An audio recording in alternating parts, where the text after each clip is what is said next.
어떤 사람이 주께 와서 이르되 선생님이여 내가 무슨 선한 일을 하여야 영생을 얻으리이까.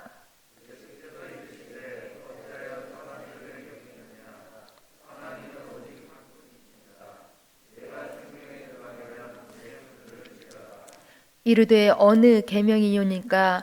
예수께서 이르시되 살인하지 말라, 간음하지 말라, 도둑질하지 말라, 거짓 증언하지 말라, 내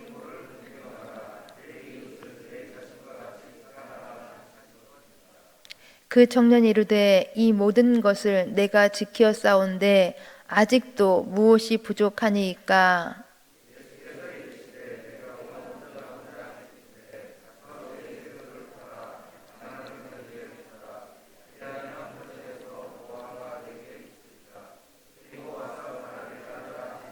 함께 보십니다.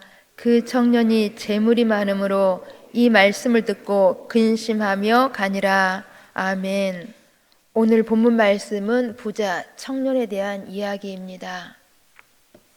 이 부자 청년에 대한 이야기는 여기 본문 마태복음뿐만 아니라 마가복음, 누가복음에도 이제 모두 기록되어진 말씀으로 매우 유명한 말씀입니다. 이 부자 청년이 어떤 사람이었는지 누가복음에서는 관리였다고, 또한 큰 부자였다고 말씀해 주고 있습니다. 그러니까 이 청년은 지위가 높은 권력이 있는 사람이었다라는 것입니다.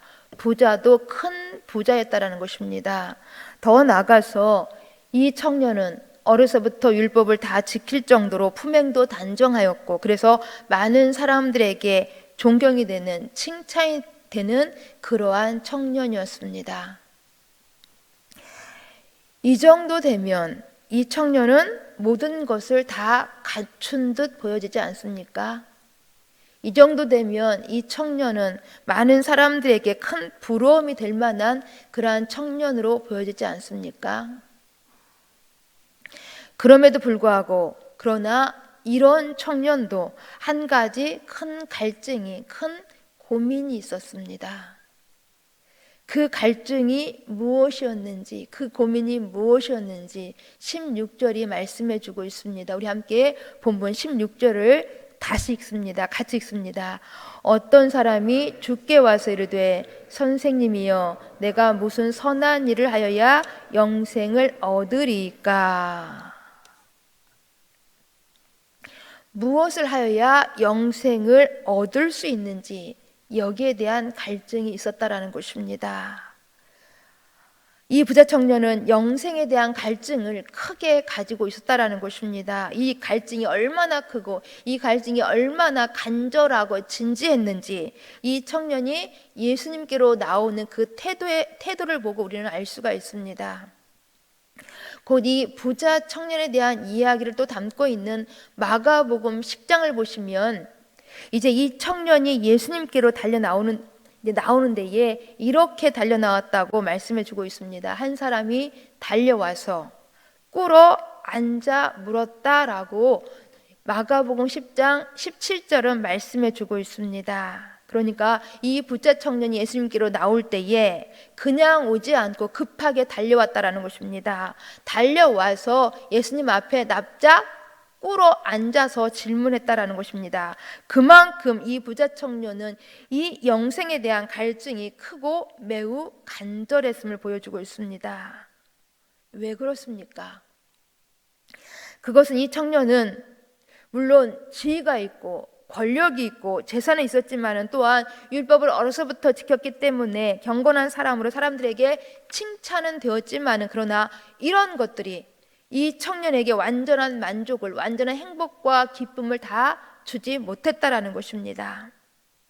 그래서 이 청년은 예수님께 나와서 무슨 일을 해야 영생을 얻을 수 있는지를 지금 질문하고 있는 것입니다. 무슨 선한 일을 행하여야 영생을 얻으리까? 이것은 이 청년이 영생의 문제를 행위의 문제로 생각하고 있었다라는 것입니다. 왜냐하면 당시 사람들은 이 바리새인들과 같이 신앙을, 영생을 율법과 선한 행위와 관련되어져서 이제 이것을 생각하고 있었기 때문입니다. 그러나 그러면서도 이 청년은 예수님에게서는 자신이 알고 있는, 당시 사람들이 생각하고 있는 그 이상의 새로운 대답을 사실은 듣기를 간절히 원하였습니다. 그런데 우리 예수님께서는 어떠한 새로운 것을 대답하지 않으셨습니다. 이렇게 대답하시는 것입니다. 17절 말씀을 보시면 내가 생명에 들어가려면 계명들을 지키라. 계명들을 지키라. 청년은 어느 계명을 지켜야 할지를 질문합니다. 여기에 대해서 우리 예수님께서는 10가지 계명, 10계명을 말씀하시는데 예, 구체적으로 5번째 계명을, 6번째 계명을, 7번째, 8번째, 9번째, 10번째 계명을 쭉 나열하시면서 이것을 지키라고 말씀하십니다. 곧 사람과 사람 사이에서 지켜야 하는 그러한 계명들을 쭉 우리 예수님께서 말씀하고 계신 것입니다. 그러자 청년은 자신 있게 모든 것을 다 지키었다고. 누가복음에서는 자기는 어려서부터 이 계명들을 다 지켰다고. 그러니 아직도 무엇이 부족하냐고 예수님에게 되묻고 있는 것입니다. 이 청년은 아주 자신만만합니다. 지금 의기양양합니다. 정말 이 부자 청년은 사람 앞에서는 이렇게 흠 잡을 데 없이 계명을 다 지킨 사람으로 보여집니다. 그렇다고 하나님 앞에서조차 자기는 부족함이 없다고, 자기는 항상 옳은 사람이라고 과연 주장할 수 있을까요? 아무리 사람 앞에서 사람과 사람 사이에 지켜야 할 그러한 계명을 다 지켰다고 할지라도 결코 하나님 앞에서조차 자신을 자랑하고 뽐낼 수는 없는 것입니다. 이처럼 자기는 모든 계명을 다 지켰다고 의기양양해하는 이 부자 청년에게, 자기 부족을 아직 모르는 이 부자 청년에게 우리 예수님께서는 2가지를 더 말씀하고 있습니다. 21절 말씀을 같이 읽습니다. 본문 21절, 예수께서 이르시되 내가 온전하고자 할진대 가서 내 소유를 팔아 가난한 자들에게 주라. 그리하면 하늘에서 보화가 내게 있으리라. 그리고 와서 나를 따르라 하시니. 아멘. 여기 우리 예수님께서는 2가지를 청년에게 말씀하고 있습니다. 첫째, 가서 내 소유를 팔아 가난한 자들에게 주라는 것입니다. 그리고 2번째, 나를 따르라는 것입니다. 이렇게 우리 예수님께서는 2가지를 말씀하셨는데 예, 예수님께서 말씀하신 이 2가지 요구가 과연 이 부자 청년에게 지나친 요구였을까요? 우리는 예수님께서 말씀하신 이 2가지의 말씀에 본 의미를 잘 이해를 하셔야만 하는 것입니다. 곧 여기 이 2가지를 말씀하신 이 2가지 요구는 청년에게 어떠한 특별한 행위를 하라고 하는 것이 아니었습니다. 이 요구는 너가 잘 지켰다고 하는 그 10계명 중에서 과연 제1계명인 나 외에 다른 신을 섬기지 말라라는 이제 이 말씀을 다시 말씀하고 있는 것입니다. 곧 이 첫 번째 계명을 내가 정말 제대로 잘 지켰느냐라고 우리 예수님 묻고 계시는 것입니다. 왜냐하면 마태복음 6장 24절 말씀을 보시면 한 사람이 2 주인을 섬기지 못할 것을 말씀하고 있습니다. 곧 너희가 하나님과 재물을 겸하여 섬기지 못할 것을 말씀하셨습니다. 즉 예수님께서는 지금 이 청년에게 하나님과 재물, 양자택일의 결단 앞에 설 것을 말씀하고 있는 것입니다. 하나님을 택할 것인지 재물을 택할 것인지 결단하라는 것입니다. 즉 우리 예수님께서는 이 청년에게 이 청년의 삶의 중심이 어디에 있는지를 지금 묻고 계시는 것입니다. 이 청년의 삶의 중심이 어디에 있는지를 지금 예수님께서 이 청년에게 깨닫게 해주고 싶으셨던 것입니다. 이 청년의 마음이 지금 재물에 있는 것인지 하나님께 있는 것인지 똑바로 다시 생각해 보라는 것입니다. 계명을 다 지켰다고 했는데 정말 모든 계명의 참다운 정신인 하나님을 사랑하고 있는 것인지, 정말 하나님을 제대로 의지하고 있는 것인지, 하나님이 정말 가슴에 있는 것인지 이것을 깨닫게 해주고 싶으셨던 것입니다. 정말 이 부자 청년은 영생을 얻고 싶어 하면서도, 영생을 그렇게 갈망하면서도 하나님을 사랑하고 있었습니까? 하나님을 정말로 정말로 최고로 힘으로 삼고 소망으로 삼고 하나님을 의지하고 있었습니까? 22절 말씀을 우리 함께 다시 한번 보셨으면 좋겠습니다. 22절 말씀 같이 읽습니다.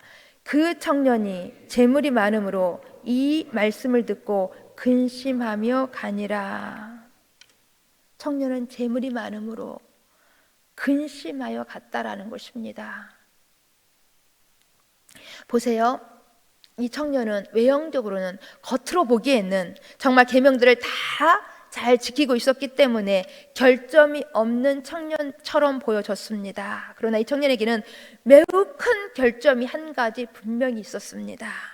이 청년은 하나님보다 재물을 더 사랑하는 것입니다. 하나님보다 재물을 더 의지하고 있었다는 것입니다. 그랬기에 지금 사실 이 청년은 영생이 없는 인생으로 그렇게 인생의 공허함 속에서 만족이, 기쁨이 없는, 행복이 없는 삶을 살고 있었다는 것입니다.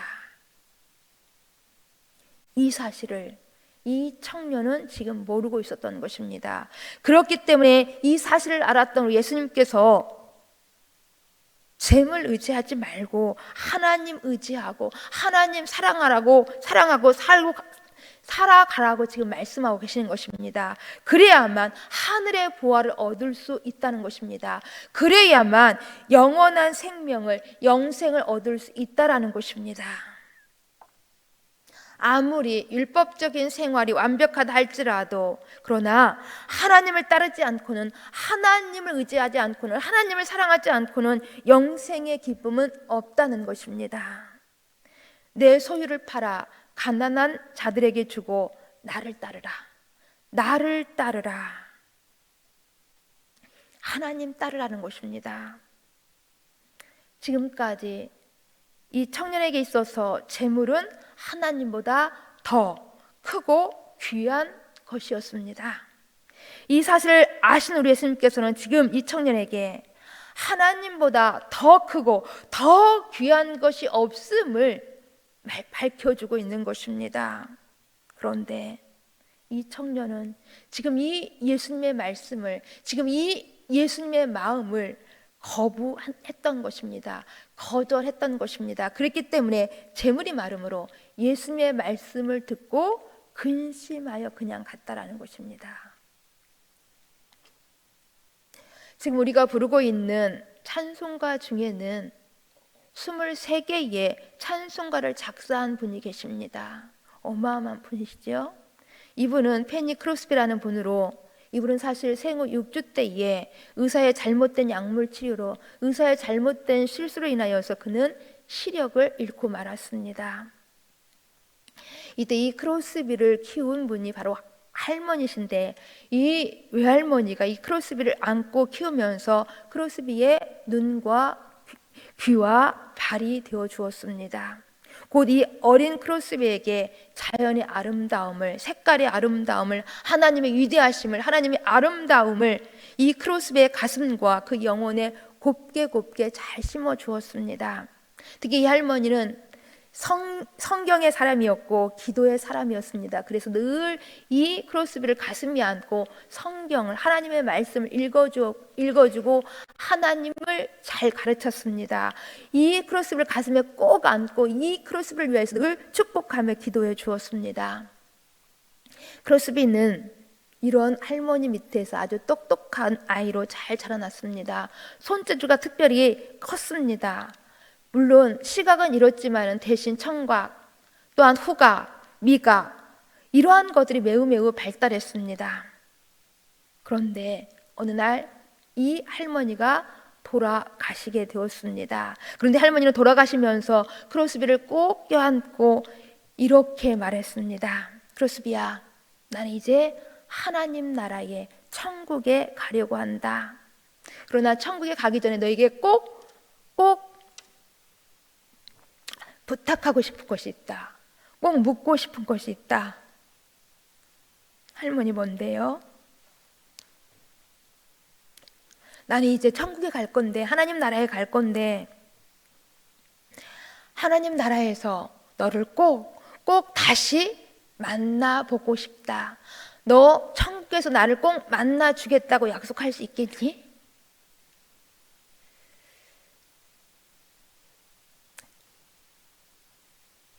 크로스비는 그럼요 할머니. 저 꼭 천국에서 다시 할머니 만날 거예요. 크로스비는 평생 이 할머니의 마지막 말을 가슴에 품고 용기를 내고 희망과 행복 속에서 살아갔습니다. 그리고 그는 정말 95세까지 시각 장애인으로 살아가시면서 하나님을 노래하는 많은 찬송가를 작사하였습니다. 물론 우리가 부르고 있는 이 찬송가에 23개만 들어와 있지만은 그 외에도 수천 편의 하나님을 찬송하는, 하나님을 노래하는 그 노래를 작사를 하였습니다. 우리 잘 알고 있는 예수께로 가면 나는 기뻐요. 자비한 주께서 부르시네. 나의 갈 길 다가도록 예수 인도하시니. 나의 영원하신 기업 생명보다 귀하다. 오 놀라운 구세주 예수 참 능력의 주시로다. 등등의 많은 찬송가를 이제 작사하셨다라는 것입니다.